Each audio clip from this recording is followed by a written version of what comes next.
सबसे बड़ी नाकामी सरकार की क्या है? जब हमने ये अपने पोल में पूछा है तो देखिए, महंगाई को जनता सबसे बड़ी नाकामी बता रही है सुधांशु त्रिवेदी जी, 33%। उसके बाद 26% लोग बेरोजगारी को सबसे बड़ी परेशानी बता रहे हैं। वहीं दूसरी तरफ अगर आप देखें तो कोविड की महामारी 6% और आर्थिक जो हालात हैं इस वक्त देश में, आर्थिक विकास को लेकर उस पर लोगों का कहना है 10.3% उस पर कह रहे हैं। अगला मुद्दा जो आया है उसके बाद कोविड-19 महामारी को 5.8% कह रहे हैं। सांप्रदायिक हिंसा को भी 6% लोग कह रहे हैं। महिला सुरक्षा को 2.5% लोग उठा रहे हैं, 3% हमने राउंड ऑफ किया है। वहीं बैंकिंग संकट को लेकर भी 2% लोग अपनी आवाज उठा रहे हैं कि ये आपकी सरकार की सबसे बड़ी नाकामी है। और अब हम आपको बता रहे हैं देश की सबसे बड़ी समस्या जनता की नजर में आज क्या है। जब ये सवाल हमने जनता से पूछा है तो सबसे ज्यादा वहीं पर मामला आकर अटकता है। 27% महंगाई, 25% कह रहे हैं बेरोजगारी, गरीबी को 7.4% कह रहे हैं, भ्रष्टाचार को 6% लोग कह रहे हैं, कृषि संकट 4.5% लोग, इसके बाद का दिखाइए, कृषि संकट को 4.5% लोग सामने रख रहे हैं, जिसको हमने राउंड ऑफ कर दिया है 5। धार्मिक टकराव 3% लोग धार्मिक जो टकराव है उसको भी सामने रख रहे हैं। वहीं शिक्षा का मुद्दा 2.5% लोग उठा रहे हैं। और जो आखिरी सवाल 7 से 7.5 के इस हिस्से में, जिसके बाद हम चर्चा की शुरुआत करेंगे, बेरोजगारी की समस्या। ये सवाल हमने सीधे पूछा, बेरोजगारी की समस्या पर क्या है आपकी राय? 56% सुधांशु त्रिवेदी जी कह रहे हैं बहुत गंभीर, 17% माफ कीजिएगा कह रहे हैं गंभीर, यानी इधर का पलड़ा कहीं ज्यादा भारी है जो उसको बहुत गंभीर मानते हैं। वहीं संतोषजनक कहने वाले भी 9% हैं, कह नहीं सकते, मतलब इस पर वो जवाब नहीं देना चाहते हैं वाले 18% लोग हैं।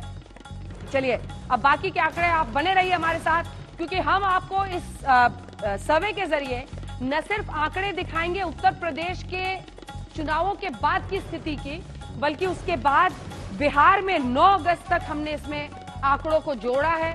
1,22,000 से ज्यादा लोगों को हमने शामिल किया इस सर्वे में। और इसी के साथ 9 अगस्त को जब फैसला आ गया था कि अब बिहार में एनडीए टूट रहा है, उसके बाद भी कुछ नंबर्स जुड़े हैं। तो क्या उससे होगा बीजेपी को, एनडीए को नुकसान, इन सब पर चर्चा करेंगे। लेकिन शुरुआत यहीं से करते हैं कामकाज पर। 23.5% और 8.5% लोग, 9.5% लोग औसत कह रहे हैं, मतलब लगभग 35 से 40% लोग अभी भी कह रहे हैं कि आपका काम अच्छा नहीं है। सुधांशु, देखिए, जो काम काज को लेकर आप यहाँ दिखाया गया जो मोदी जी सरकार के विषय में, तो 23 और 43 मतलब 66, मतलब 2/3 लोग आज भी 8 साल के बाद, और विशेषकर ये जो पिछला करीब 1.5 साल का वक्त है जो अर्थव्यवस्था के लिए सबसे चुनौतीपूर्ण समय था, यदि उसमें भी 2/3 लोग यह मान रहे हैं कि काम या तो अच्छा है या बहुत अच्छा है, तो मैं इसे एक उपलब्धि मानता हूं। दूसरी बात मैं ये कहना चाहता हूं कि अगर आपके इस पूरे सर्वेक्षण में देखें तो जिन चीजों के लिए जनता ने सबसे ज्यादा चिंता व्यक्त की है उसमें है महंगाई, बेरोजगारी। कैसे हो गया?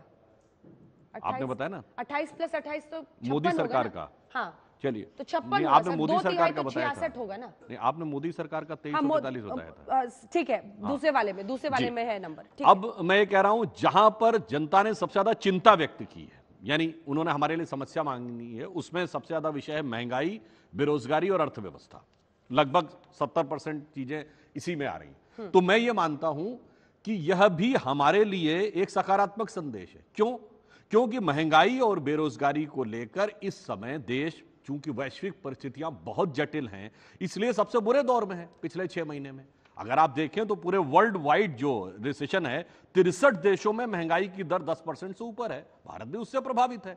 तो हमें पूरा विश्वास है कि हमारा पूरा ट्रैक रिकॉर्ड देखें, 8 साल ये और अटल जी के 6 साल, महंगाई पर सबसे प्रभावी नियंत्रण भारतीय जनता पार्टी के शासनकाल में रहा है। मोदी जी के शासनकाल में जबरदस्त ढंग से अच्छा रहा है। कोविड के बाद के उपजे हुए वैश्विक आर्थिक हालात और रूस यूक्रेन युद्ध के कारण पिछले 6 महीने सबसे बुरे थे। तो मानी हुई बात है 1.5 साल पौने 2 साल के बाद जब चुनाव होंगे यह स्थितियां सकारात्मक हो जाएंगी। तो यह मुद्दा जो सबसे बड़ा इस समय बना हुआ है, हमें पूर्ण विश्वास है कि यह मुद्दा पुनः उसी प्रकार सकारात्मक रहेगा। जैसे मैं कहना चाहता हूं, आजादी के बाद सिर्फ 2019 का लोकसभा चुनाव और 2004 का लोकसभा चुनाव, दो ऐसे चुनाव हैं जिनमें महंगाई मुद्दा नहीं था, क्योंकि दोनों बार हम सत्ता में थे। बाकी हर चुनाव में महंगाई और बेरोजगारी एक स्थायी मुद्दा रहा है। तो मैं ये मानता हूं यह परिस्थितियां बेहतर होंगी आने वाले 1.5 वर्षों में, तब यह मुद्दे भी समाप्त हो जाएंगे।